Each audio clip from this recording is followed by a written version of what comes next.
ఎప్పుడో పిఠాపురం రాజయ్య గారు ఇచ్చారటండి సంతనే. అప్పటి నుంచి ఎవడో ఇప్పటికి దాని ఇంకా చూసిన లేడండి. తర్వాత మహానుభావుడు పవన్ కళ్యాణ్ వచ్చాక చెట్లు వేసాక మళ్ళీ ఇంక మట్టి అయి తోలింతానంటారండి. పనులు అవుతున్నాయి.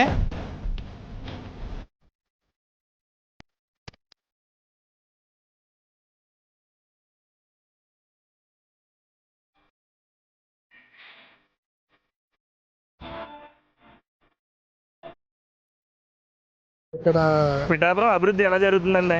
అభివృద్ధి బ్రహ్మాండంగా జరుగుతుంది. పవన్ కళ్యాణ్ గారు వచ్చాక అభివృద్ధి చాలా గొప్పగా జరుగుతుంది. ఎక్కడికక్కడ ప్రజలందరూ కూడా చాలా హర్షం వ్యక్తం చేస్తున్నారు. ఏ పని చేసినా క్లియర్గా అవుతుంది. రోడ్డు వేయడమే కాదు, సంత శుభ్రం చేయడమే కాదు, సాగులు వేయడమే కాదు, గోడలు కట్టడం కూడా చాలా బాగా కట్టారు. పిఠాపురం చేసాడు ఆయన. మొత్తం అంతా వదిలేసి స్టేట్ అంతా వదిలేసి పిఠాపురంలో కూర్చుంటే కుదరదు. ఆయన మొత్తం అంతా తిరగాల. స్టేట్ నాయకుడు ఆయన.